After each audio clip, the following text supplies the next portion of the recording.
से हो आप लोग? उम्मीद करते हैं कि आप लोग एकदम अच्छे से होंगे और बहुत ही अच्छे तरीके से मन लगा करके आप लोग पढ़ाई कर रहे होंगे। तो प्यारे बच्चों, फाइनली आज आप लोगों का संसाधन वाला चैप्टर समाप्त होने जा रहा है।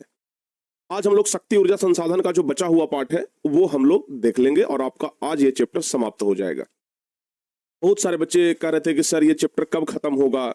जब गर्मी का छुट्टी आप लोगों का शुरू हुआ था उस समय हम ये चैप्टर शुरू किए थे और आज लगभग आप लोगों का चैप्टर ये हम समाप्त कर रहे हैं। तो चलिए आप लोग तैयार हो जाइए आज की इस क्लास के लिए। आज की इस क्लास को हम लोग एकदम बेहतरीन तरीके से पूरा करने वाले हैं और एकदम बेहतरीन तरीके से एक एक चीज को समझते हुए, एक एक चीज को पढ़ते हुए हम लोग आगे बढ़ेंगे। ठीक है ना? एक एक चीज को पढ़ते हुए हम लोग आगे बढ़ेंगे। हाँ चलिए, तो सारे बच्चे लोग जल्दी जल्दी से तैयार हो जाइए। हम लोग शक्ति ऊर्जा संसाधन पढ़ रहे थे और शक्ति ऊर्जा संसाधन में हम लोग कहां तक पढ़े थे? शक्ति ऊर्जा संसाधन में हम लोग कहां तक पढ़े थे? शक्ति ऊर्जा संसाधन में हम आप लोगों को कोयला के चारों प्रकार के बारे में बता दिए थे ना। कोयला के चारों प्रकार के बारे में बता दिए थे, कोयला के उपयोग बता दिए थे। आज हम लोग पेट्रोलियम के बारे में पढ़ेंगे। देखो बाबू, सबसे पहले तो पेट्रोलियम के बारे में पढ़ेंगे ही, लेकिन सबसे पहले हम आप लोगों को एक चीज बता देते हैं, आखिर पेट्रोलियम बनता कैसे है। हालांकि पिछली क्लास में हम शायद बताए थे, ठीक है ना? पिछली क्लास में हम आप लोगों को बताए थे कि पेट्रोलियम बनता कैसे है। क्या बताए थे बाबू उसके बारे में? पेट्रोलियम के बारे में हम आप लोगों को यह बताए थे कि जब समुद्री जलीय जीव मरते हैं, जो कि समुद्र में बड़े विशाल विशाल जीव होते हैं, समुद्र में ना बहुत बड़ा बड़ा जीव होता है, जैसे हेल मछली, डॉल्फिन, ये सब जानते हैं कितना बड़ा बड़ा होता है। तो जब वे सब मरते हैं तो मरने के बाद समुद्र के नीचे तलहट्टी में जाकर के बैठ जाते हैं। और मरने के बाद जब समुद्र के नीचे तलहट्टी में बैठ जाते हैं तो धीरे धीरे धीरे धीरे बालू मिट्टी के कणों से भर जाते हैं। ठीक है ना? धीरे धीरे बालू मिट्टी के कणों से क्या होता है? वो ढक जाता है। ठीक है ना? धीरे धीरे बालू मिट्टी के कणों से वो ढक जाता है और वही जब करोड़ों वर्ष, लाखों वर्ष तक वैसे ही पड़ा रहता है ना, तो वो धीरे धीरे करके क्या हो जाता है? पेट्रोलियम में बदल जाता है। तो पेट्रोलियम बनने का प्रोसेस कुछ ऐसा ही है। ठीक है ना? पेट्रोलियम बनने का जो प्रोसेस है वो बिल्कुल ऐसा ही है। पेट्रोलियम ऐसे ही बनता है, फिर उसको मशीन लगा करके पानी के नीचे जमीन के अंदर ही खुदाई कर करके और पेट्रोलियम को निकाला जाता है। आप लोग को बता दें कि पेट्रोलियम जो है ना वो समुद्र के बीचों बीच से निकाला जाता है। मुंबई में जाइएगा तो एक जगह है मुंबई हाई, ठीक है ना? मुंबई हाई के नाम से प्रसिद्ध है और मुंबई हाई के नाम से जो जगह है ना वो पेट्रोलियम के लिए ही स्पेशली जाना जाता है। पेट्रोलियम के लिए तो समुद्र के बीचों बीच में से पेट्रोलियम निकाला जाता है। तो आज हम लोग पेट्रोलियम के बारे में ही पढ़ेंगे। ठीक है ना? ध्यान से सुनिएगा। कह रहा है कि पेट्रोलियम जो है वो शक्ति के समस्त साधनों में, सुनना बाबू जरा ध्यान से, पेट्रोलियम जो है वो शक्ति के समस्त साधनों में सबसे अधिक महत्वपूर्ण और व्यापक रूप से उपयोगी संसाधन है। मतलब शक्ति के जितने सारे भी संसाधन हैं, जैसे कोयला, पेट्रोलियम, उसमें पेट्रोलियम जो है एक बहुत महत्वपूर्ण संसाधन है। ठीक है ना? आधुनिक युग में कोई भी राष्ट्र इसके बिना अपने अस्तित्व को कायम नहीं रख सकता है। कोई भी देश पेट्रोलियम के बिना अगर सोच ले कि अपने अस्तित्व को कायम रखे तो यह संभव नहीं है। पेट्रोलियम के बिना कोई भी देश अपने अस्तित्व को कायम नहीं रख सकता है। तो पेट्रोलियम जो है ना वो बहुत जरूरी संसाधन है। आधुनिक युग में कोई भी राष्ट्र इसके बिना नहीं रह सकता है। पेट्रोलियम शक्ति के स्रोत के साथ साथ अनेक उद्योगों का कच्चा माल भी है। देखो बाबू, शक्ति का तो स्रोत है, ठीक है ना, जिससे कि ऊर्जा मिल सके, जिससे कि दूसरा गाड़ी ये सब चल सके। लेकिन जो है यह क्या है? यह जो है ना उद्योगों के लिए कच्चा माल भी है। पेट्रोलियम से बहुत सारी चीजें बनती हैं, जैसे आप लोग डीजल देखते हैं, केरोसिन तेल देखते हैं, ग्रीस देखते हैं। ठीक है ना? तो ये सब जो है ना वो पेट्रोलियम से ही बनता है। आप लोग के घर में डीजल आता है, मोटरसाइकिल में डालने वाला पेट्रोल आता है। अच्छा एक बात, पेट्रोल और पेट्रोलियम में अंतर होता है। पेट्रोल और पेट्रोलियम में अंतर है। हवाई जहाज में जो पेट्रोल डलाता है वो अलग पेट्रोल है। आपके मोटरसाइकिल में जो पेट्रोल डलाता है वो अलग है। अगर हवाई जहाज वाला पेट्रोल अगर मोटरसाइकिल में डाल देना तो नहीं चल पाएगा। मोटरसाइकिल वाला पेट्रोल अगर हवाई जहाज में डाल देना तो नहीं चल पाएगा। हवाई जहाज वाला पेट्रोल सबसे शुद्ध होता है, सबसे ज्यादा शुद्ध होता है, ध्यान रखिएगा। तो यही बता रहे हैं कि जो बड़े बड़े उद्योग हैं वहां कच्चा माल के रूप में भी पेट्रोलियम का इस्तेमाल होता है। और क्या क्या बनता है? गैसोलीन हो गया, डीजल हो गया, किरासन हो गया, तेल हो गया, स्नेहक हो गया, कीटनाशक, कुछ दवा भी पेट्रोलियम से बनता है। कुछ दवा हो गया, पेट्रोल हो गया, साबुन हो गया, कृत्रिम रेशा हो गया, प्लास्टिक हो गया, ये सब चीज में पेट्रोलियम का यूज किया जाता है। ठीक है ना? ये सब कुछ में पेट्रोलियम का यूज किया जाता है, ध्यान रखिएगा। भारत में पेट्रोलियम और प्राकृतिक गैस का कुल भंडार 17 अरब टन है, ये आप लोग याद रखिएगा। भारत में पेट्रोलियम का कुल भंडार कितना है? 17 अरब टन। ठीक है ना। अगर पूछा जाए कि भारत में पेट्रोलियम का कुल भंडार कितना है? 17 अरब टन। लेकिन एक बात ध्यान रखिएगा, भारत में उतना पेट्रोल नहीं है जिससे कि यहाँ के हर एक लोगों को मैनेज किया जा सके। भारत में बहुत सारा पेट्रोल जो है वो विदेश से क्या होता है? आयात होता है। ये विदेशों से आता है, और विदेश में खास करके ईरान से आता है। कहां से? ईरान से खास करके पेट्रोल आता है। ठीक है ना। बाकी दूसरे भी राष्ट्र में है, लेकिन जहां पर भारत सरकार को सस्ता लगता है वहां से मंगवाता है, जिसमें सबसे ज्यादा ईरान से आता है। ठीक है ना। भारत में ज्यादा पेट्रोल सब नहीं है। भारत विश्व का मात्र 1% पेट्रोलियम उत्पादन करता है। अभी आपको बताया ना कि भारत में बहुत ज्यादा पेट्रोल नहीं है। पूरे विश्व का मात्र 1% पेट्रोल जो है वो भारत में उत्पादन होता है। पूरे विश्व का मात्र 1% पेट्रोलियम। सोच लीजिए कितना, मतलब मतलब समझिए कि पूरे विश्व में जहां अगर 100 लीटर पेट्रोल निकल रहा है तो भारत में सिर्फ 1 लीटर पेट्रोल निकलता है। यानी कि भारत में पेट्रोल जो है ना वो सिर्फ 1 लीटर, यानी कि 1% भारत में पेट्रोल पाया जाता है। भारत में पहली बार 1866 में ऊपरी असम घाटी में तेल के कुएं खोदे गए थे। असम घाटी में तेल का कुआं खोदा गया था। 1890 में डिगबोई क्षेत्र में ये खोला गया। 1958 में खंभात के तेल क्षेत्र की खोज हुई। 1975 ईस्वी में मुंबई हाई, देखिए अभी जिसके बारे में हम आपको बता रहे थे कि मुंबई हाई में पेट्रोल है, ठीक है ना, तो वहां पे खोजा गया था। इसके बाद भारत में पेट्रोलियम के उत्पादन में वृद्धि होने लगी। तो असम में भी तेल निकलता है, ध्यान रखिएगा। असम अगर चले जाइए तो वहां भी पेट्रोलियम का निकालने वाला है। डिगबोई में भी है, और उसके बाद मुंबई चले जाइए तो मुंबई में भी है। मुंबई हाई के नाम से प्रसिद्ध है, ध्यान रखिएगा। ये जो मुंबई हाई आप लोग देख रहे हैं ना, मुंबई हाई आप लोग देख रहे हैं, यहीं पर प्यारे बच्चों समुद्र के बीचों बीच में आप लोग को हम दिखाते हैं। मुंबई हाई जो आप लोग देख रहे हैं, तो यहीं पर मुंबई हाई के बीच, मुंबई हाई पर ही ना देखिए ये वाला सागर सम्राट के नाम से जाना जाता है। मुंबई हाई देख रहे हैं ना, समुद्र के बीचों बीच ये मशीन लगा हुआ है, पेट्रोलियम, जो पेट्रोलियम निकालने वाला मशीन होता है। तो जो ये मशीन लगा हुआ है, इस मशीन को सागर सम्राट कहते हैं। इस मशीन को क्या कहते हैं? सागर सम्राट कहते हैं। और ये मुंबई के हाई वाले क्षेत्र में, मुंबई हाई नाम है जगह का, ठीक है ना, ध्यान रखिएगा। तो बाबू सागर सम्राट, तो सागर सम्राट क्या है? ये जो मशीन देख रहे हैं ना आप लोग, ये सागर सम्राट के नाम से जाना जाता है। सागर मतलब समुद्र और सम्राट मतलब राजा, यानी समुद्र का राजा सागर सम्राट, ठीक है ना। और एक प्रकार का जलयान है, मतलब एक तरीके से समझ लीजिए ना कि जल में चलता हुलता, ये मतलब जल में चलता फिरता एक यान है, नाव के जैसा, जो मुंबई तट से 176 किलोमीटर की दूरी पर उत्तर पश्चिम दिशा में स्थित है। ठीक है ना। मुंबई तट से कहां है? 176 किलोमीटर की दूरी पर, मुंबई तट से 176 किलोमीटर की दूरी पर उत्तर पश्चिम दिशा में स्थित है। मुंबई तट से 176 किलोमीटर की दूरी पर, ध्यान रखिएगा, उत्तर पश्चिम दिशा में यह स्थित है। यह जलयान पानी के भीतर कुआं को खोदकर तेल निकालने का काम करता है। यह जलयान क्या करता है? पानी के भीतर कुआं को खोदता है। ये जो जलयान है ना, ये जो मशीन देख रहे हैं आप लोग, ये क्या करता है? पानी के नीचे कुआं खोदता है और कुआं खोद करके पेट्रोलियम निकलता है, ठीक है ना, ध्यान रखिएगा। और इस मशीन को ही हम लोग सागर सम्राट के नाम से जानते हैं।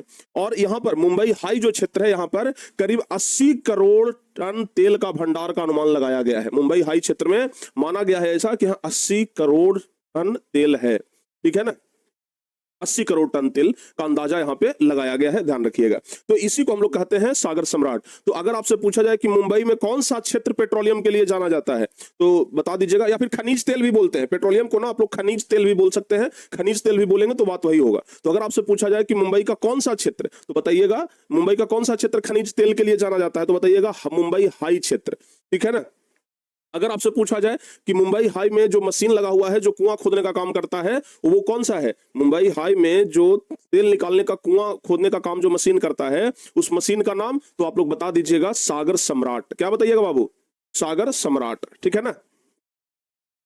हाँ, सागर सम्राट। ये जो मशीन आप लोग देख रहे हैं ना, ये मशीन का ही नाम है सागर सम्राट। समझ में आ गया? और एक तरीके का ये जलयान है। तो ये आप लोग ना ध्यान रखिएगा। तो पेट्रोलियम के बारे में बाबू जरूर याद रखिएगा, पेट्रोलियम एक अति महत्वपूर्ण संसाधन है, ठीक है। हाँ, इतना ही नहीं, ये तो हम भारत में बता दिए सिर्फ मुंबई में। मुंबई के अलावा और भी बहुत सारे ऐसे जगह हैं भारत में जहां से कि पेट्रोल निकाले जाते हैं, जिसमें उत्तर पूर्वी प्रदेश हो गया जहां से कि खनिज तेल निकाला जाता है।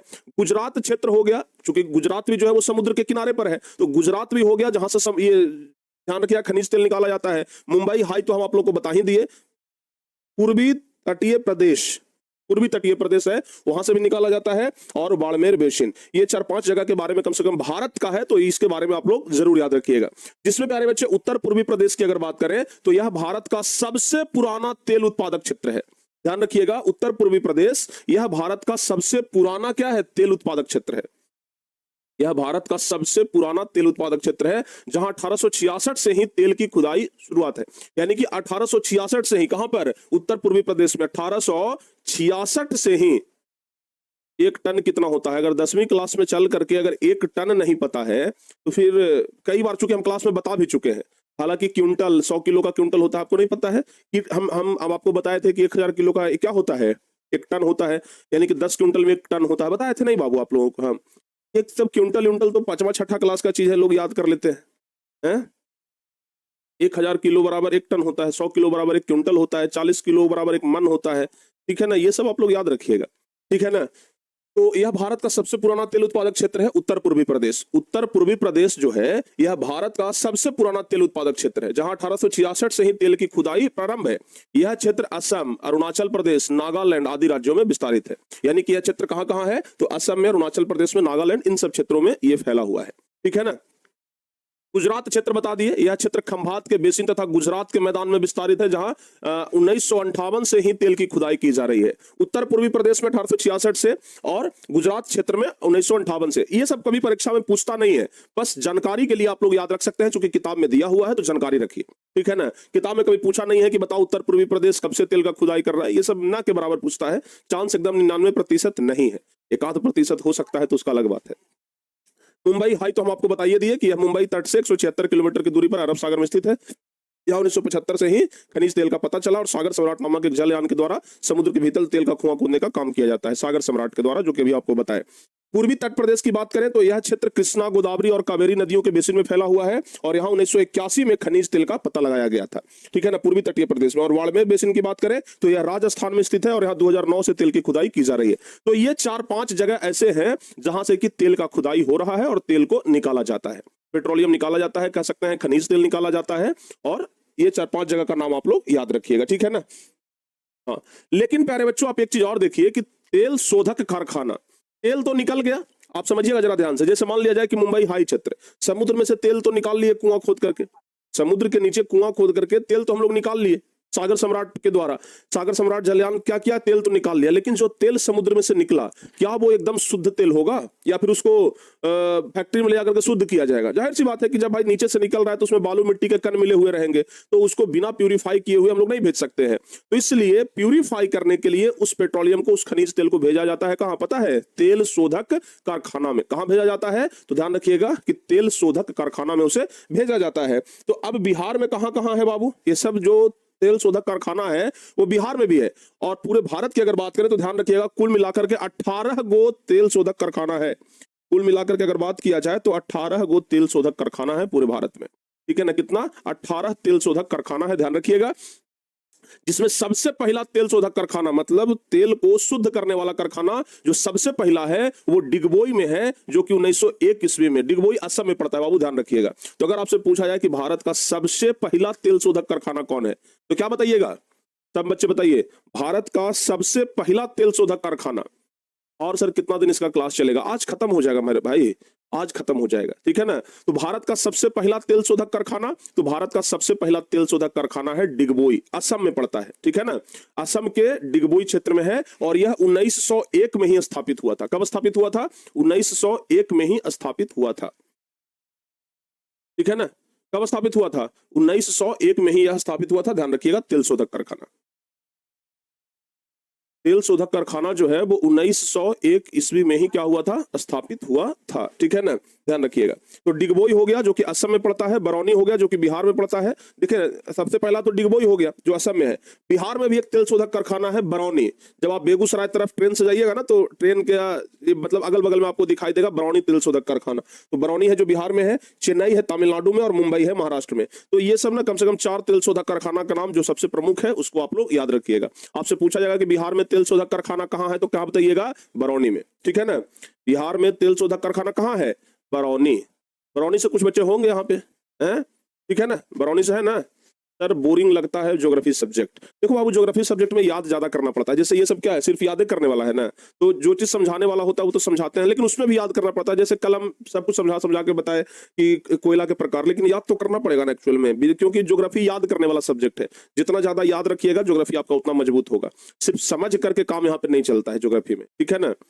हाँ, चलो बाबू, तो इसके बारे में आप लोग याद रखिएगा कि भारत का पहला, देखिए यहाँ से 2-3 ऑब्जेक्टिव क्वेश्चन बनेगा। भारत का पहला तेल शोधक कारखाना तो डिगबोई में। डिगबोई कहाँ पड़ता है? असम में। भारत का पहला तेल शोधक कारखाना कब स्थापित किया गया? 1901 ईस्वी में। बिहार का तेल शोधक कारखाना कौन है? तो बरौनी। तो ये सब आप लोग ध्यान रखिएगा, ठीक है ना। इसके बाद हम लोग पढ़ने वाले हैं, पता है क्या? इसके बाद हम लोग पढ़ने वाले हैं जल विद्युत उत्पादन के बारे में, कि जो पानी से बिजली बनता है, पानी से जो बिजली बनता है तो वो भी एक शक्ति का साधन है, तो उसके बारे में पढ़ेंगे। आप लोग को पता है पानी से बिजली बनाने के लिए हम आप लोग को बताए थे, ठीक है ना। जब जल संसाधन पढ़ा रहे थे तो वहां पर बहुउद्देशीय परियोजना भी बताए थे। नर्मदा नदी पर जो बहुउद्देशीय परियोजना बनना था, उसके कारण जो आंदोलन हुआ, ये सब कुछ हम आप लोग को बताए थे। तो देखो बाबू, जल विद्युत उत्पादन के लिए भौगोलिक एवं आर्थिक कारक, यानी कि जल विद्युत उत्पादन अगर हम करना चाहते हैं तो उसके लिए क्या क्या जरूरी है, बताओ बाबू। जल विद्युत यानी कि जल से अगर हम विद्युत बनाना चाहते हैं तो उसके लिए क्या क्या जरूरी है, क्या क्या चीजें होना चाहिए जल से विद्युत बनाने के लिए। तो याद रखिएगा, जल विद्युत आप लोग को पता है ना कि जल को बहुत ऐसी, मतलब इस तरीके से जमा किया जाता है और फिर जल को बहुत ऊंचाई से गिराया जाता है। जल को बहुत ऊंचाई से गिराया जाता है, और जब जल को बहुत ऊंचाई से गिराते हैं, सुनना बाबू ध्यान से, जल को जब बहुत ऊंचाई से गिराते हैं, तो जल को जब बहुत ऊंचाई से गिराया जाता है तो उसके बाद क्या होता है? उसके बाद क्या होता है? जल को जब बहुत ऊंचाई से गिराते हैं तो उसके बाद नीचे, जहां पर जल गिरता है, नीचे टरबाइन लगा हुआ होता है, उसी पर जल गिरा, वो घिरनी की तरह घूमने लग जाता है, और जब घिरनी की तरह घूमने लगता है तो वो डायनेमो को घुमाता है और उसके बाद बिजली का निर्माण होता है, ठीक है ना। इसलिए प्यारे बच्चों, जल विद्युत निर्माण जो होता है वो सबसे बढ़िया होता है, सस्ता भी होता है। बहुउद्देशीय परियोजना में आता है कि मतलब जिस पानी से बिजली बना रहे हैं वो पानी का उपयोग और भी हम लोग कई जगह पे कर सकते हैं, ठीक है, समझा गया ना। तो प्यारे बच्चों ध्यान रखिएगा कि जल विद्युत का उत्पादन जल से किया जाता है, जो कि एक प्रकार का नवीकरणीय संसाधन है। जल विद्युत नवीकरणीय संसाधन है, ठीक है ना, क्योंकि एक बार जल का उपयोग करेंगे, पुनः उसी जल का उपयोग हम लोग फिर कर लेंगे, ठीक है ना, ध्यान रखिएगा। तो जल जो है वो एक नवीकरणीय संसाधन है। उसमें विद्युत उत्पादन करने के लिए एक बहुत बड़ा बांध का निर्माण ये किया जाता है और जल का संग्रह किया जाता है। बहुत बड़ा बांध का निर्माण करते हैं और उसमें जल को पहले क्या करते हैं? जमा करते हैं, तथा उस पानी को ऊंचे स्थान से गिरा करके विद्युत का निर्माण किया जाता है। अभी आपको बताया ना, पहले बांध बना करके पानी को जमा करेंगे, पहले बांध बना करके पानी को जमा करेंगे, और फिर जब पानी जमा हो जाएगा तो उसको बहुत ऊपर से गिराएंगे, बहुत ऊपर से गिराएंगे, एकदम इतना प्रेशर में गिरेगा कि वो घिरनी को बहुत तेज घुमाता है, ठीक है ना, बहुत तेज घुमाता है, और फिर वहां से बिजली का निर्माण होता है। भारत में सबसे पहला जल विद्युत संयंत्र 1897 ईस्वी में दार्जिलिंग में बनाया गया था। दार्जिलिंग जो कि एक घूमने वाला भी जगह है, ठीक है ना। तो अगर आपसे कोई पूछ दे कि भारत का पहला जल विद्युत संयंत्र कहां बना, तो क्या बताइएगा? बताओ बाबू, भारत का पहला जल विद्युत संयंत्र, भारत का पहला जल विद्युत संयंत्र कहां बना? तो बताइएगा, भारत का पहला जल विद्युत संयंत्र जो है वो कहां बना है? दार्जिलिंग में बना है। भारत का पहला जल विद्युत संयंत्र कहां बना है? दार्जिलिंग में, ठीक है ना। भारत का पहला जल विद्युत संयंत्र कहां बना है? तो दार्जिलिंग में बना है, ये बात आप लोग ध्यान रखिएगा। हाँ, भारत का पहला जल विद्युत संयंत्र कहां बना है? दार्जिलिंग में बना है, ठीक है ना। जल विद्युत संयंत्र 1897 ईस्वी में दार्जिलिंग में किया गया था, जबकि 1902 ईस्वी में कावेरी नदी पर शिव समुद्रम जल विद्युत संयंत्र की स्थापना की गई। कावेरी नदी पर एक जलाशय बनाया गया शिव समुद्रम करके, ठीक है ना।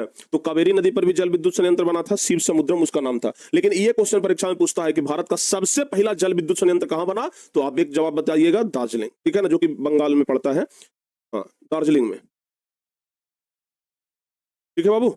तो भारत का पहला जल विद्युत संयंत्र कहां बना? दार्जिलिंग में। कब बना? 1897 में, ठीक है ना, इसको आप लोग याद रखिएगा। चलिए, अच्छा, जल विद्युत संयंत्र के लिए क्या क्या चाहिए? जल विद्युत संयंत्र तभी ना बनेगा जब जल का प्रवाह निरंतर होगा। ऐसा थोड़ी है कि बरसात में पानी सूख जाए, गर्मी में पानी सूख जाए और बरसात में पानी आ जाए। क्या बिजली जो आएगा वो 6 माह ही आएगा जी? 6 महीना आएगा, 6 महीना गायब रहेगा? बिजली तो रेगुलर चाहिए ना। तो जल विद्युत संयंत्र वैसे जगह पे बनाया जाता है जहां पे कि सालों भर पानी रहे, ठीक है ना। जल विद्युत संयंत्र वहां पे बनाया जाता है जहां पर कि सालों भर पानी रहे। ऐसा नहीं कि गर्मी में सूख जाए और बारिश में पूरा एकदम उफान मार दे, तो नहीं, जल का प्रवाह वहां निरंतर होना चाहिए, तभी जाकर के जल विद्युत संयंत्र बनेगा। दूसरा, जल का प्रवाह जो है वो धीरे धीरे नहीं होना चाहिए, बहुत तेज गति में होना चाहिए। जितना ज्यादा तेज गति होगा जल प्रवाह का, बिजली का निर्माण उतना ही आसानी से हो जाएगा, ठीक है ना, क्योंकि जितना प्रेशर से वो गिरेगा उतना ही हमारे लिए बढ़िया होगा, जल विद्युत संयंत्र के लिए बढ़िया होगा। तो जल का जो प्रवाह है, जल का जो गति है वो बहुत तेज होना चाहिए, तब जाकर के जल विद्युत संयंत्र हो जाएगा, ठीक है ना, ठीक है बाबू। अच्छा, जल का गिराव ऊंचे स्थान से होना चाहिए। जल को जो हम लोग गिराते हैं नीचे घिरनी पर, तो जल का गिराव ऊंचे स्थान से हो, ठीक है ना, यानी कि बांध बना करके पानी को ऊंचा करना पड़ता है, ताकि ऊपर से अगर पानी गिरेगा तो एकदम प्रेशर में गिरेगा और वो घिरनी को तेज गति से घुमाएगा, ठीक है ना। तो जल का गिराव ऊंचे स्थान से होना चाहिए।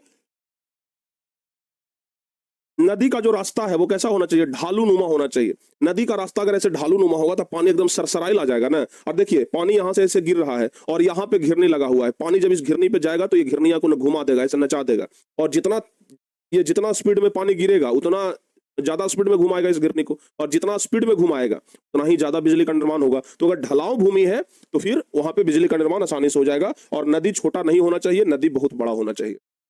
छोटा नदी होगा तो कोई काम नहीं है, नदी जो है वो बड़ा होना चाहिए, ध्यान रखिएगा, ठीक है ना। आर्थिक कारक क्या क्या होना चाहिए, तो जहां पर भी हम लोग जल विद्युत संयंत्र बना रहे हैं, जल विद्युत संयंत्र जहां पर भी बना रहे हैं वहां परिवहन का व्यवस्था बढ़िया होना चाहिए। ऐसा नहीं है कि ऐसा जगह पे जाकर के जल विद्युत संयंत्र बना दिया जहां पर परिवहन का ही व्यवस्था बढ़िया ना हो। अगर कोई पार्ट पुर्जा खराब हो जाए या फिर किसी प्रकार का कोई दिक्कत हो तो तुरंत हम लोग परिवहन के माध्यम से वहां पहुंच सकते हैं। तो परिवहन का उत्तम व्यवस्था होना चाहिए, ठीक है बाबू, ठीक है ना, ध्यान रखिएगा, परिवहन का उत्तम व्यवस्था होना चाहिए। और जल विद्युत बनाने के लिए क्या चाहिए, तो बहुत ज्यादा पूंजी चाहिए, ठीक है ना, बहुत ज्यादा पूंजी चाहिए, उसके बाद ही जल विद्युत का निर्माण हो पाएगा। तो ये सब तो चाहिए, ये सब तो हो गया भौगोलिक दशा की, ये सब के बिना चाहे आपके पास कितनो पूंजी है जल विद्युत नहीं बनेगा। मतलब जल का प्रवाह आपको स्पीड, ऐसा नदी का चुनाव करना होगा जहां पर कि जल का स्पीड जो है एकदम बहुत तेज हो, जल का स्पीड होना चाहिए तेज, सालों भर पानी होना चाहिए, जल का गिराव ऊंचे स्थान से होना चाहिए, जल का मार्ग जो है वो ढालूनुमा होना चाहिए, और नदी जो है वो बड़ा होना चाहिए। आर्थिक कारक की अगर बात करें तो परिवहन का उत्तम व्यवस्था होना चाहिए, परिवहन का व्यवस्था एकदम बढ़िया होना चाहिए। पूंजी की उपलब्धि होनी चाहिए, पूंजी जो है वो बढ़िया से उपलब्ध हो, पूंजी ज्यादा लगता है चूंकि जल विद्युत संयंत्र बनाने में। बाजार जो है वो समीप होना चाहिए, अगल बगल बाजार होना चाहिए, ताकि अगर कोई चीज भी खराब हो जाए तो आराम से हम लोग ला सकें, और उस क्षेत्र में औद्योगिक विकास धीरे धीरे होने चाहिए। तो कुल मिलाकर के ये सब आर्थिक कारक है और ये भौगोलिक दशा है जो कि बहुत जरूरी है जल विद्युत संयंत्र के, ठीक है ना, जल विद्युत संयंत्र के लिए ये बहुत ज्यादा जरूरी है। तो जल विद्युत संयंत्र प्यारे बच्चे आप लोग अच्छे तरीके से ध्यान रखिएगा, चलिए, ठीक है ना। चलिए तो आप लोगों से एक सवाल पूछते हैं, बताइए भारत का पहला जल विद्युत संयंत्र कहाँ है, बताओ बाबू, जल्दी जल्दी से 2-3 सवाल आपसे पूछ लेते हैं। भारत का पहला जल विद्युत संयंत्र कहाँ है, जल्दी से बताइए। भारत का पहला जल विद्युत संयंत्र कहाँ है, जल्दी से बताओ बाबू।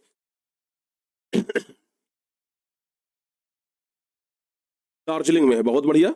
और बिहार का तेल शोधक कारखाना का नाम बताइए, बिहार का तेल शोधक कारखाना कौन सा है, बरौनी।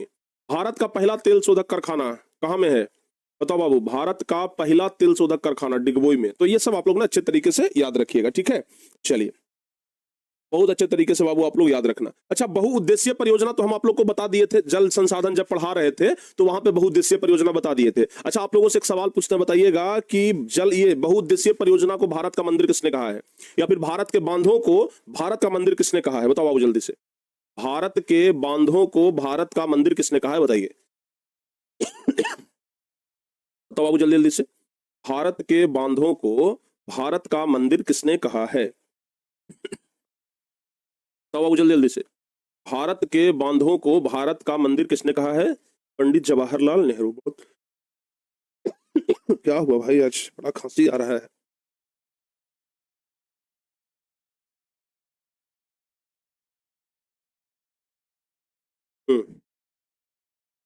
हाँ, पंडित जवाहरलाल नेहरू एकदम सही जवाब है। तो बहुउद्देशीय परियोजना क्या बताए थे, वही ना कि जो बांध बनाया जाता है और बांध बना करके पानी को जमा किया जाता है, पानी जो जमा हुआ उसको फिर उपयोग हम लोग बिजली बनाने में करते हैं, मछली पालने में करते हैं, कृषि कार्य में करते हैं, मतलब अनेक जगह पर उसका उपयोग करते हैं।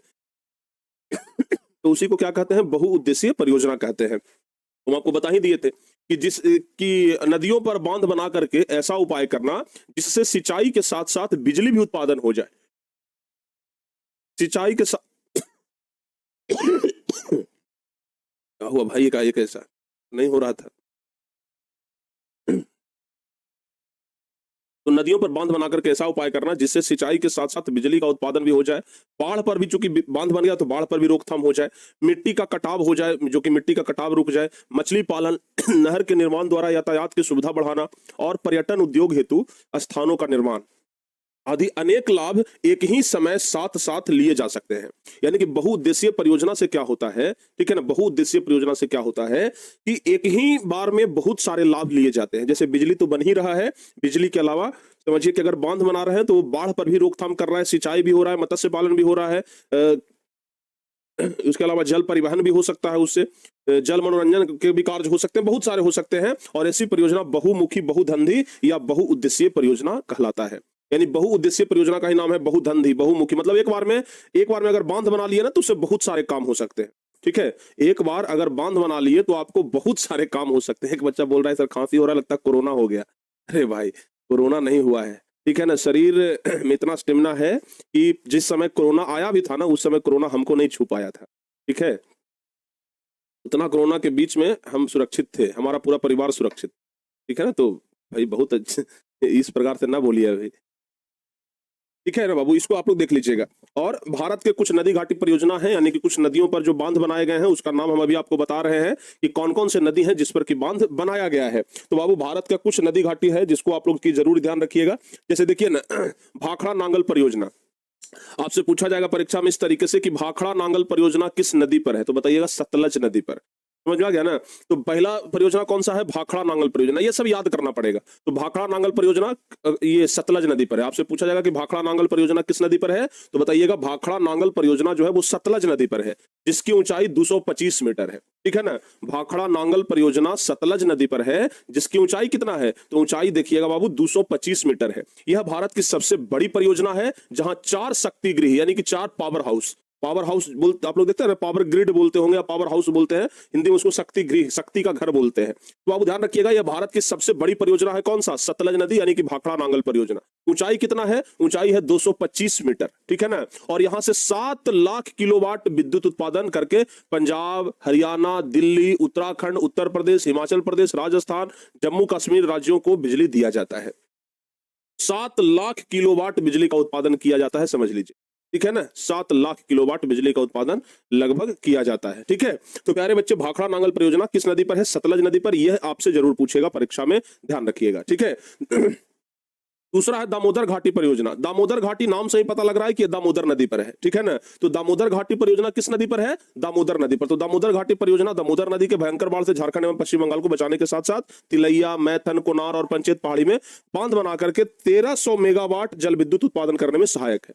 और यहाँ पर जो दामोदर घाटी परियोजना है ना, इसका लाभ बिहार को भी मिलता है। इसका लाभ बिहार, झारखंड और पश्चिम बंगाल ये सबको मिलता है। तो दामोदर घाटी परियोजना किस नदी पर है, तो दामोदर नदी पर। यहां से कितना बिजली का उत्पादन होता है, तो 1300 मेगावाट बिजली का उत्पादन होता है।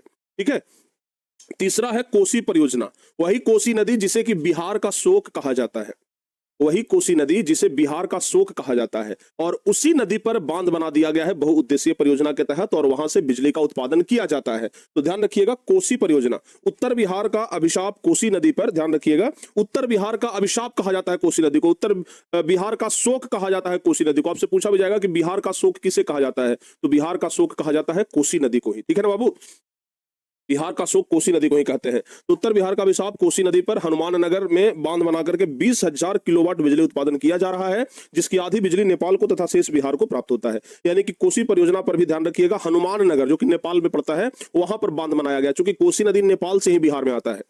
कोसी नदी जो है ना, वो नेपाल से ही बिहार में आता है। बिहार में बाढ़ आने का एक बड़ा कारण है कि जब नेपाल वाला लोग कोसी नदी के पानी को एकाएक छोड़ता है तो बिहार में बाढ़ आ जाता है। ठीक है ना, तो इसलिए नेपाल के हनुमान नगर में बांध बनाया गया है, और वहीं से 20,000 किलोवाट बिजली का उत्पादन किया जाता है। ये हो गया 2-3 परियोजना। और भी है, जैसे रिहंद परियोजना है। तो रिहंद परियोजना है जो सोन की सहायक नदी पर बनाया गया है उत्तर प्रदेश में। ठीक है ना, सोन और उसकी सहायक नदियों पर यह परियोजना बनाया गया है, जो कि 934 मीटर लंबा बांध और कृत्रिम झील गोविंद बल्लभ पंत सागर का निर्माण करके बिजली उत्पादित की जाती है। तो बाबू लिखा जाएगा कि गोविंद बल्लभ पंत सागर बांध किस नदी पर है, तो सोन नदी पर, ध्यान रखिएगा। और ये जो है ना रिहंद परियोजना, यहां से 30 लाख किलोवाट बिजली का उत्पादन किया जा रहा है। फिर पांचवा है हीराकुंड परियोजना। तो हीराकुंड परियोजना क्या है, तो जो कि महानदी पर बनाया गया है, महानदी पर। तो पूछेगा कि हीराकुंड परियोजना किस नदी पर है, तो हीराकुंड परियोजना महानदी पर है। हीराकुंड परियोजना किस नदी पर है, तो ध्यान रखिएगा, हीराकुंड परियोजना जो है वो महानदी पर है। ठीक है ना, हीराकुंड परियोजना महानदी पर है। और उड़ीसा में विश्व का सबसे लंबा बांध बना करके 2.7 लाख किलोवाट बिजली का उत्पादन किया जाता है। ध्यान रखना बाबू। महानदी पर उड़ीसा में विश्व का सबसे लंबा बांध बना करके 2.7 लाख किलोवाट बिजली का उत्पादन किया जाता है। उड़ीसा एवं आसपास के क्षेत्रों के कृषि एवं उद्योग में इसका उपयोग किया जाता है। कहां कहां पर? तो उड़ीसा और आसपास के क्षेत्रों के कृषि एवं उद्योग में इसका उपयोग किया जाता है, ये ध्यान रखिएगा। और छठा है चंबल घाटी परियोजना। ये चंबल घाटी परियोजना क्या है? जो कि चंबल नदी पर राजस्थान में बनाया गया है। हर एक नदी पर जो बांध बनाया गया है तो नदी के अनुसार ही उस परियोजना का नाम लगभग लगभग दे दिया गया है। ठीक है बाबू, ध्यान रखिएगा। चंबल, ठीक है बाबू।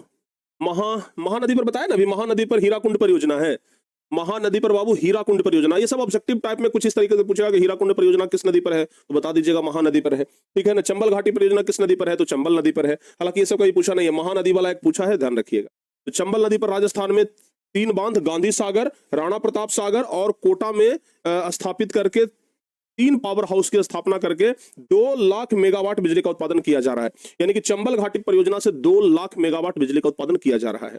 ठीक है ना। चंबल घाटी परियोजना से 2 लाख मेगावाट बिजली का उत्पादन किया जा रहा है। इससे राजस्थान एवं मध्य प्रदेश को लाभ मिलता है। राजस्थान को भी लाभ मिल रहा है, मध्य प्रदेश को। तो बाबू एक बात आप लोग ध्यान रखिएगा, यहाँ पे जो हम आप लोगों को बताए, बिहार को लाभ मिल रहा है एक दामोदर घाटी परियोजना से, दूसरा बिहार को लाभ मिल रहा है कोसी परियोजना से। ठीक है, अभी आपको बताया ना कि दामोदर घाटी परियोजना से बिहार को लाभ मिल रहा है। उसके अलावा कोसी जो परियोजना है उससे आधा बिजली नेपाल को मिलता है और आधा बिजली जो है वो बिहार को मिलता है। तो बिहार को इससे भी लाभ हो रहा है। तो बिहार में दामोदर घाटी परियोजना से भी बिजली आ जाता है और कुछ बिजली कोसी नदी घाटी परियोजना से भी आ जाता है। अब तो धीरे धीरे करके ना सब लोग अपने छत पे सौर प्लेट लगा रहे हैं ताकि बिजली के बिल को बचाया जाए। सौर प्लेट छत पे लगाएंगे, बिजली का बिल बच जाएगा। एक बार जो लगाने में कॉस्ट आया जो आया, बाकी तो हमारा बिजली का बिल खत्म ही हो जाएगा ना। सर इतना बिजली है तो लाइट क्यों काट लेता है? देखो बाबू, लाइट कटता है ओवरलोड के कारण। ठीक है ना। जब भी लाइट आपके तरफ कटता है तो वो ओवरलोड होता है तब कटता है, या फिर आपका लाइन काट करके किसी दूसरे क्षेत्र में लाइन अगर दे रहा हो तब कटता है। होता क्या है ना कि पावर ग्रिड वाला कभी कभी मैनेज करता है। जैसे मान लिया जाए कि आपके तरफ लोड ज्यादा हो रहा है तो आपके तरफ थोड़ा देर के लिए लाइन काट दिया। ठीक है ना। जैसे मान लिया जाए कि आपके तरफ बिजली लगातार दे रहा है, धीरे धीरे देख रहा है कि उस पर लोड बढ़ते जा रहा है, तो जब लोड बढ़ते जा रहा है ना तो कुछ देर के लिए बिजली काट दिया, सारा सिस्टम बंद हो गया, फिर कुछ देर के बाद बिजली देगा, लोड मेंटेन कर जाएगा। तो इसलिए बीच बीच में लोड मेंटेन करने के लिए ना बिजली काटना बड़ा जरूरी हो जाता है। ठीक है। लेकिन कहीं कहीं पर इंडस्ट्रियल एरिया होता है जहां पर कि 24 घंटा बिजली रहता है, उस अनुसार से उसका लोड कैपेसिटी तय कर दिया जाता है। ठीक है ना, ध्यान रखना बाबू। चलिए, अब इसके बाद एक और साधन है जो कि अभी हम आपको सौर ऊर्जा वाला तो बताइए दिए। ठीक है ना। सौर ऊर्जा वाला तो बता ही दिए ना कि आजकल लोग अपने घरों में सौर प्लेट लगवा रहे हैं ताकि बिजली के बिल को बचाया जाए। ठीक है ना, ताकि बिजली के बिल को बचाया जाए। अब तो हम भी विचार कर रहे हैं, चूंकि हमारा भी बिजली का बिल बहुत ज्यादा आ जाता है। ठीक है ना, क्योंकि इतना सारा स्टूडियो चलता है ना, दिन रात चलते रहता है, तो बिजली का बिल बहुत आता है। तो हम इस वर्ष विचार बनाए हैं कि इस बार सोलर पैनल वाला सिस्टम हम ही लगवा देंगे। ठीक है ना, ताकि बिजली का बिल बचाया जा सके कुछ। ठीक है। तो सोलर पैनल जो है, सौर ऊर्जा जो है, ये बहुत ज्यादा आपके बिजली के बिल को बचाएगा। खास करके अगर आपका घर है तो घर में 3 मेगावाट 4 मेगावाट का लगा दीजिए, 3 मेगावाट का भी लगा दीजिएगा ना। सॉरी, 3 मेगावाट तो बहुत हो जाएगा। 3 किलोवाट, अगर 2 किलोवाट 3 किलोवाट भी लगा देते हैं ना तो एक घर में आराम से हो जाएगा। ठीक है ना, ध्यान रखिएगा। तो प्यारे बच्चों, अब यहाँ पे ना आप लोग एक बात ध्यान रखिएगा, ये जो सौर ऊर्जा है ना वो सूर्य के किरण से बिजली बना लेता है। सूर्य का जो प्रकाश है ना वहां से बिजली बना लेता है। कितना लगता है पैसा? देखो बाबू, शुरुआती खर्चा थोड़ा लगता है। अगर आप 2 मेगावाट लगाएंगे ना तो लगभग आप मान करके चलिए कि 2 लाख रुपया का 2-3 लाख रुपया लग जाएगा। ठीक है ना, शुरुआत में। लेकिन वो 2-3 लाख रुपया जो लगा वो धीरे धीरे करके आपका बिजली बचा देगा, उतना बराबर हो जाएगा, उससे कहीं ज्यादा ही आपको फायदा होगा। ठीक है ना, एक ही बार ना लगा, उसके बाद तो आप लाइफ टाइम इसका यूज करते रहिए। ठीक है। तो अब तो चाहिए कि सब लोग अपने घर में सोलर जो प्लेट होता है, सौर ऊर्जा जो होता है वो लगा ही ले, सौर ऊर्जा का उपयोग करें। ठीक है ना, ध्यान रखिएगा। थोड़ा सा महंगा जरूर होता है क्योंकि इसमें सिलिकॉन का उपयोग किया जाता है ना, जिसके कारण थोड़ा सा महंगा हो जाता है। देखो बाबू, सूर्य के किरण से प्राप्त होने वाली ऊर्जा को सौर सेल के निर्माण में सिलिकॉन का प्रयोग किया जाता है। अभी आपको बताया ना कि सिलिकॉन का प्रयोग किया जाता है, जिसके कारण से इसका रेट थोड़ा सा महंगा जरूर हो जाता है। सूर्य के प्रकाश से ये निर्माण किया जाता है, यानी कि धूप में प्लेट ऐसे लगा दीजिए, जब इस पर सूर्य का प्रकाश पड़ेगा तो यहाँ से बिजली का निर्माण हो जाएगा। इसमें रहबे क्या करता है कि खराब हो जाएगा, इसको खाली फूटना उठना नहीं चाहिए। ठीक है ना, कोई ढेला तेला मार के कुछ बड़ा पत्थर फेंक करके अगर पत्थर फेंक के मार देगा फूट जाएगा तो अलग बात है, अन्यथा इसमें कोई ज्यादा मशीनरी नहीं होता है कि ये खराब हो जाएगा, सब दिन चलते रहता है। ठीक है ना। तो सूर्य के किरण से प्राप्त होने वाली ऊर्जा को सौर ऊर्जा के निर्माण, ये सौर सेल के निर्माण में सिलिकॉन का प्रयोग किया जाता है। यह सौर ऊर्जा को विद्युत ऊर्जा में बदल देता है, यानी कि सूर्य का प्रकाश यानी सौर ऊर्जा जो है उसको ये विद्युत ऊर्जा में बदलने का काम करता है। ध्यान रखिएगा। जिसका उपयोग हीटर चलाने में, कूलर चलाने में, खाना बनाने में, सिंचाई करने में किया जाता है और यह बहुत कम लागत में उपलब्ध हो जाता है। हालांकि किताब में भले लिखा हो बहुत कम लागत में, लेकिन ज्यादा भी नहीं लगता है। ये नहीं है कि बहुत अमीर लोग ही इसको लगा सकते हैं, बहुत ज्यादा नहीं लगता है। थोड़ा सा शुरुआती कॉस्ट ज्यादा होता है, क्योंकि ये जो सौर ऊर्जा वाला जो सौर प्लेट है सिलिकॉन रहता है, तो सिलिकॉन के कारण रेट थोड़ा सा ना महंगा हो जाता है। रात में कैसे चलेगा? रात में नहीं चलता है बाबू, ये तो दिन में चलेगा ना। दिन में इससे बैटरी चार्ज कर लीजिए और वो बैटरी रात में चलेगा, ठीक है। दिन में बैटरी चार्ज हो जाएगा और दिन में बैटरी चार्ज हो गया तो जब बैटरी चार्ज हो गया तो बैटरी रात में चलेगा। इस तरीके से करके रात में सूर्य का प्रकाश थोड़े ना होता है कि रात में ये चार्ज हो जाएगा, डायरेक्ट नहीं होगा। बैटरी तो आपको लगाना ही पड़ेगा ना, सौर प्लेट है तो चार्ज होने के लिए बैटरी तो लगाना पड़ेगा आप लोगों को, ठीक है। हाँ, हम अपने स्टूडियो में लगाने का प्रयास कर रहे हैं कि छत पे ना लगा दिया जाए, ठीक है, ताकि अच्छे तरीके से बिजली का बचाव किया जा सके। बिजली को बचाना भी बहुत जरूरी है, ठीक है बाबू। हाँ, तो इसको आप लोग ध्यान रखिएगा। हवा से भी बिजली का निर्माण किया जाता है। देखिए ये इस तरीके से होता है पवन चक्की, समुद्र के किनारे किनारे होता है। और अगर 15 किलोमीटर प्रति घंटा से ऊपर तेज हवा बह रहा है, कितना 15 किलोमीटर प्रति घंटा से ऊपर अगर हवा का स्पीड है, तो ये पवन चक्की घूमता है और बिजली का निर्माण हो जाता है। ये समुद्री इलाकों में, गुजरात वगैरह में जाइएगा ना, तो ये सब आपको ज्यादा देखने के लिए मिलेगा। ये जितना स्पीड में घूमेगा बिजली का निर्माण उतना ही ज्यादा होगा। ध्यान रखिएगा कि पवन चक्की की सहायता से यह ऊर्जा उत्पन्न की जाती है। इसमें गतिज ऊर्जा को विद्युत ऊर्जा में बदला जाता है। जो पवन चक्की है, चूंकि हवा गति कर रहा है और गति ऊर्जा को विद्युत ऊर्जा में बदल दिए, ठीक है ना, गतिज ऊर्जा को विद्युत ऊर्जा में बदल दिए, जिसका उपयोग ग्रामीण क्षेत्रों में किया जाता है। और भारत का अग्रणी राज्य राजस्थान, गुजरात, महाराष्ट्र, कर्नाटक ये सब है। इसमें ध्यान रखिएगा 15 किलोमीटर प्रति घंटा हवा का स्पीड होना ही चाहिए। हवा का स्पीड अगर 15 किलोमीटर प्रति घंटा से नीचे होगा तो बिजली का निर्माण नहीं होगा, ठीक है बाबू, ध्यान रखिएगा। 1000 वाट बराबर 1 किलो वाट होता है बाबू, आप याद रखिएगा, ठीक है ना। 1000 वाट बराबर 1 किलो वाट होता है। जैसे मान लिया जाए कि आपके घर में 100 वाट का 10 गो पंखा चल रहा है, आपके घर में 100 वाट का 10 गो पंखा चल रहा है, तो आप समझिए कि 1 किलो वाट बिजली का खपत कर रहे हैं, ठीक है ना। तो 1000 किलो वाट बराबर हो जाता है, ये सॉरी 1000 वाट बराबर 1 किलो वाट, ठीक है बाबू, इसको याद रखिएगा। समझ में आ गया ना? हाँ,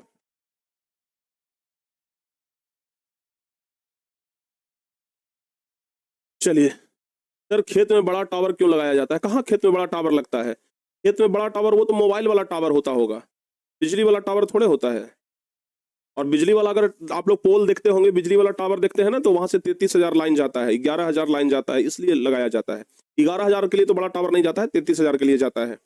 33,000 जाता है पावर हाउस में, वहां 33,000 गया, वहां से फिर 11,000 बन करके निकलता है, जो आपके घर के ट्रांसफार्मर तक आता है, और आपके ट्रांसफार्मर से आपके घर तक आता है 250 वोल्ट, ठीक है ना, ध्यान रखिए 220 वोल्ट।